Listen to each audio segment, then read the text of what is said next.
ठाणे शहरातील बाळकुम नाक्यावर गुरुवारी रात्री घडलेल्या घटनेनं नागरिकांमध्ये भीतीचं वातावरण निर्माण केले। 4 इसमांनी एका ज्वेलरी दुकानावर बंदुकीचा धाक दाखवत दरोडा टाकण्याचा प्रयत्न केलाय। हा धक्कादायक प्रकार घडला असताना दुकानदारानं धैर्यानं प्रसंगावधान दाखवलं आणि पोलिसांना तात्काळ माहिती दिली। घटनास्थळी वेगानं दाखल झालेल्या ठाणे पोलिसांनी एका आरोपीला ताब्यात घेतलंय, मात्र उर्वरित 3 आरोपी फरार झालेत। दरोडेखोरांनी दुकानात शिरतात बंदुकीचा धाक दाखवून सोन्याचे दागिने आणि रोकड लुटण्याचा प्रयत्न केला, मात्र दुकानदाराच्या तत्परतेमुळे त्यांचा हा डाव फसला। पकडलेल्या आरोपीकडे पोलिसांनी कसून चौकशी सुरू केली आहे। त्याच्या साहाय्यानं उर्वरित फरार आरोपींचा माग काढला जात आहे। पोलिसांकडून मिळालेल्या माहितीनुसार या प्रकरणातील आरोपींचे पूर्वीपासूनच गुन्हेगारी पार्श्वभूमी आहे आणि या टोळीवर इतरही गुन्हेगारी कृत्यांमध्ये सहभाग असल्याचा संशय आहे।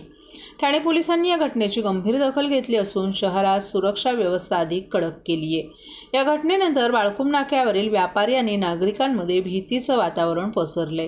पोलिसांनी स्थानिक व्यापारी संघटनांना विश्वासात घेत सुरक्षा उपाययोजनांवर चर्चा केली आहे। या घटनेच्या अनुषंगानं ठाणे पोलिसांनी नागरिकांना सतर्क राहण्याचं आवाहन केले। दुकानांमध्ये सुरक्षा कॅमेरे आणि अन्य सुरक्षा यंत्रणा कार्यान्वित ठेवण्याचं महत्त्व त्यांनी अधोरेखित केले। आरोपींना लवकरात लवकर पकडण्यासाठी पोलिसांची विशेष पथक कार्यरत असून ठाणे शहरातील विविध ठिकाणी नाकाबंदी करण्यात आली आहे। पोलिसांच्या जलद कारवाईमुळे एक आरोपी ताब्यात घेतला गेल्यानं नागरिकांनीही दिलासा व्यक्त केला असला तरी उर्वरित आरोपींच्या अटकेपर्यंत नागरिकांना सतर्क राहण्याचं आवाहन करण्यात आले। पोलीस स्टेशन कापूरबावडीच्या हद्दीमध्ये आज रोजी 11:30 वाजता दर्शन ज्वेलर्सच्या दुकानात 4 इसमांनी दरोडा टाकण्याचा प्रयत्न केला। त्यामध्ये त्यांनी त्यांच्याकडे जे अग्निशस्त्र होतं, फायरआर्म होतं, त्यातून फायर देखील केलेला आहे। त्या अनुषंगानं तेथील जमावाने किंवा आजूबाजूच्या दुकानातील परिसरातील लोकांनी एक संशयित इसम ताब्यात घेतलेला आहे आणि त्या अनुषंगाने कापूरबावडी पोलीस स्टेशनमध्ये गुन्हा दाखल करण्याची प्रक्रिया सुरू आहे। इतर आरोपींचा शोध सुरू आहे। सर, एकंदरीत किती आरोपी होते? सीसीटीव्ही काय मिळाले का? सध्या प्राथमिक चौकशीमध्ये एकूण 4 आरोपी निष्पन्न होत आहेत। नेमका हा सगळा फायरिंगचा प्रकार कशासाठी केला असा? प्राथमिक चौकशीमध्ये हा दरोड्याचा प्रयत्न आहे। दरोडा टाकण्यासाठीच त्या उद्देशानेच हा प्रकार केल्याचं दिसून येतो।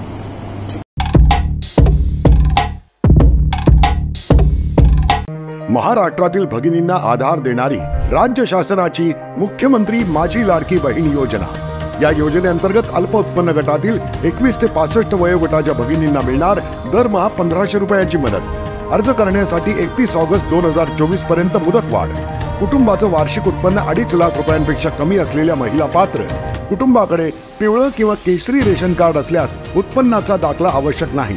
पांढरं रेशन कार्ड असेल किंवा रेशन कार्ड नसेल तर कुटुंबाचं वार्षिक उत्पन्न 2.5 लाखांपेक्षा कमी असल्याचा दाखला आवश्यक। योजनेसाठीचा ऑनलाईन अर्ज नारी शक्ती दूत ॲपवरून किंवा पोर्टलवर भरता येईल। ज्या भगिनींना ऑनलाईन अर्ज भरता येत नसेल त्यांच्यासाठी अंगणवाडी, ग्रामपंचायत, वॉर्ड ऑफिस, सेतू सुविधा केंद्रामध्ये किंवा आशाताई बचत गटाच्या CRP यांची मदत उपलब्ध। आता आपल्याला अभिमानानं म्हणता येईल, सुखी आणि सुरक्षित आहे माझी लाडकी बहीण।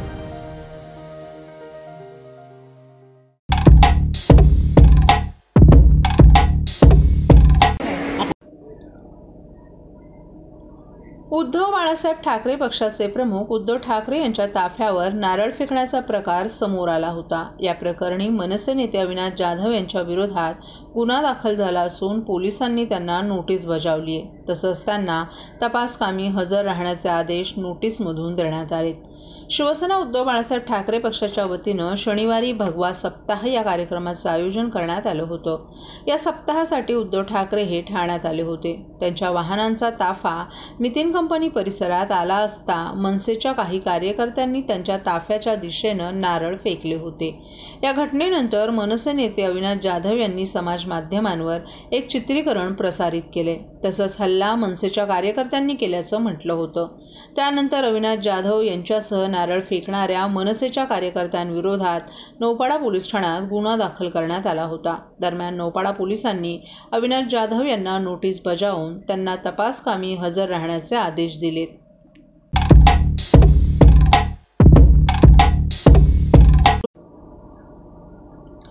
ठाणे जिल्ह्यातील मुंब्रा पोलीस ठाण्यात दाखल झालेल्या घरफोडीच्या गुन्ह्यातून 3 आरोपींना अटक करण्यात आली आहे. 23 मे 2024 रोजी दाखल करण्यात आलेल्या गुन्ह्याचा समांतर तपास सुरू असताना गुन्हे शाखा घटक 1 ठाण्याचे पोलीस उपनिरीक्षक प्रकाश शिरसाट यांनी मिळालेल्या माहितीच्या आधारे आरोपींना शिताफीनं ताब्यात घेतले. प्राथमिक चौकशीत आरोपी क्रमांक 1 मोईन आसिफ शेख वय वर्ष 29 आणि आरोपी क्रमांक 2 साहिल अब्दुल हमीद कुरेशी वय वर्ष 24 यांनी गुन्ह्यांची कबुली दिली आहे. त्यानुसार दोघांना अटक करून त्यांच्याकडून 60,000 रुपये किमतीचे 4 मोबाईल फोन जप्त करण्यात आलेत. यातील 3 मोबाईल फोन घरफोडीच्या घटनेत चोरी केल्याचं आरोपींनी मान्य केले. तपासाच्या पुढील टप्प्यात अटक केलेल्या आरोपींनी चोरी केलेले सोन्याचे दागिने आणि मोबाईल फोन मुस्तकीम उर्फ गोल्डन चुन्नी खान याला दिलं असल्याचं उघड झालंय. पोलिसांनी मुस्तकीमला ताब्यात घेतलं असता त्याच्या घरातून 1,47,000 रुपये किमतीचे 2 सोन्याच्या अंगठ्या आणि 8 मोबाईल फोन जप्त करण्यात आलेत. त्यामुळे त्याला देखील या गुन्ह्यात अटक करण्यात आली आहे. या गुन्ह्याच्या तपासादरम्यान आरोपी मोईन शेख आणि साहिल कुरेशी यांनी मुंब्रा पोलीस ठाण्यात दाखल असलेल्या आणखीन एका गुन्ह्याची कबुली दिली आहे, ज्यामध्ये BNS ॲक्ट 2023 अंतर्गत गुन्हा नोंदवण्यात आला आहे. आत्तापर्यंत या तपासात 3 आरोपींना अटक करण्यात आली असून त्यांच्याकडून सुमारे 3.25 ग्रॅम वजनाचे सोन्याचे दागिने आणि 12 विविध कंपन्यांचे मोबाईल फोन जप्त करण्यात आलेत. पोलिसांनी या गुन्ह्याचा पुढील तपास सुरू ठेवला आहे आणि आणखीन काही चोरीचा माल हस्तगत होण्याची शक्यताही वर्तवली आहे. ठाणे पोलीस आयुक्तालय गुन्हे शाखा घटक 2 यांची टेक्निकल ॲनालिसिस आणि मोबाईलच्या मिसिंगबद्दल कारवाई चालू असताना अतिशय चांगली कामगिरी याच्यामध्ये युनिट 2चे सिनियर PI योगेश आव्हाड यांच्या टीमला माहिती मिळाली. त्यानुसार ACP शेखर बागडे साहेब आणि यांच्या मार्गदर्शनाखाली हे कामगिरी झालेली आहे. याच्यामध्ये जवळजवळ 30 मोबाईल हस्तगत झालेले आहेत. त्याच्यामध्ये हे जे 30 मोबाईल आहेत ते चोरीचे गुन्हे त्याच्यामध्ये दाखल आहेत. त्याच्यामधले गुन्हे आपल्याला ते मोबाईल मिळालेले आहेत. ह्याच्यामध्ये शांतीनगरचे जवळजवळ 5 गुन्हे उघडकीस आलेले आहेत मोबाईल चोरीचे. निजामपुराचा एक आहे, भिवंडी शहरचा एक आहे. असे एकूण 7 गुन्हे उघडकीस आलेले आहेत. त्याच्यामध्ये बाकीही जे मिसिंग मोबाईल आहेत हे जवळजवळ 25 मोबाईल शोधण्यामध्ये युनिट 2ला याच्यामध्ये सक्सेस मिळालेला आहे. आणि याच्यामध्ये जो आरोपी आहे त्यालाही आपण अरेस्ट केलेला आहे. नावेद अन्सारी म्हणून हा आरोपी आहे. आणि याच्यामध्ये आणखीनही काही लोक इन्व्हॉल्व असण्याची शक्यता आहे आणि त्याचाही तपास चालू आहे. तर अतिशय चांगली कामगिरी युनिट 2 कडून करण्यात आलेली आहे. टोटल मिळून 30 चोरीचे मोबाईल आणि 25 मिसिंग मोबाईल असे 55 मोबाईल हस्तगत युनिट 2ने केलेले आहेत. त्याची जवळपास किंमत 9,65,000 अशी आहे.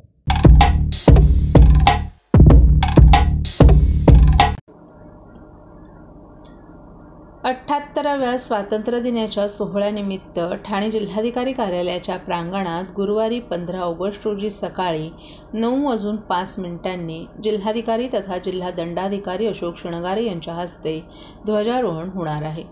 या राष्ट्रध्वज वंदन समारंभात शासकीय अधिकारी, कर्मचारी या नागरिकांनी राष्ट्रीय अथवा समारंभ पोशाखात समारंभ सुरू होण्याच्या 20 मिनिटे आधी कार्यक्रमस्थळी मोठ्या संख्येनं उपस्थित राहावं. तसंच सुरक्षिततेच्या दृष्टीनं कृपया कोणतीही बॅग सोबत आणू नये असं आवाहन जिल्हाधिकारी अशोक शृंगारे यांनी केलं आहे. या निमित्तानं शासकीय ध्वजारोहण हे जिल्हा, उपविभागीय, तालुका तसंच ग्रामपंचायत पातळीवर करण्यात यावं असे निर्देशही शासनानं दिले आहेत. ध्वजारोहणाचा मुख्य समारंभ हा सर्व ठिकाणी एकाच वेळी म्हणजे सकाळी 9:05 होणार आहे. त्यामुळे सकाळी 8:35 पासून सकाळी 9:35 या कालावधीत ध्वजारोहणाचा किंवा इतर कोणताही शासकीय किंवा निमशासकीय कार्यक्रम आयोजित करू नये. जर एखाद्या संस्थेला अथवा कार्यालयाला ध्वजारोहण समारंभ करावायचा असेल तर तो त्यांनी सकाळी 8:35 पूर्वी किंवा सकाळी 9:35 या वेळेनंतर आयोजित करावा अशा सूचना जिल्हा प्रशासनानं दिल्या आहेत.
ठाणे जिल्ह्यातील गुन्हे शाखा घटक 3 कडून 6 ऑगस्ट रोजी मोठी कारवाई करत 12,62,000 रुपये किमतीचा अंमली पदार्थ चरस जप्त करण्यात आला आहे। गुन्हे शाखेच्या पोलीस हवालदार प्रशांत वानखडे यांना मिळालेल्या गुप्त माहितीच्या आधारे ही कारवाई करण्यात आली आहे। डोंबिवली पूर्व रेल्वे स्टेशनजवळ स्कायवॉक खालील कॅनरा बँकेसमोर एक इसम चरस विक्रीसाठी येणार असल्याची माहिती मिळाल्यावर पोलिसांनी सापळा रचून इसम जुनेद शिबली अली वय वर्ष 30 याला ताब्यात घेतलं असल्याची माहिती पोलीस उपायुक्त शिवराज पाटील यांनी एका पत्रकार परिषदेत दिली आहे। पोलिसांनी घेतलेल्या जुनेदच्या झडतीत त्याच्या बॅगेतून 1 किलो 18 ग्रॅम चरस आणि 2 मोबाईल फोन सापडलेत। त्यावरून डोंबिवली पोलीस ठाण्यात गुन्हा दाखल करण्यात आला असून पुढील तपासासाठी गुन्हे शाखा घटक 3 कडे वर्ग करण्यात आला आहे।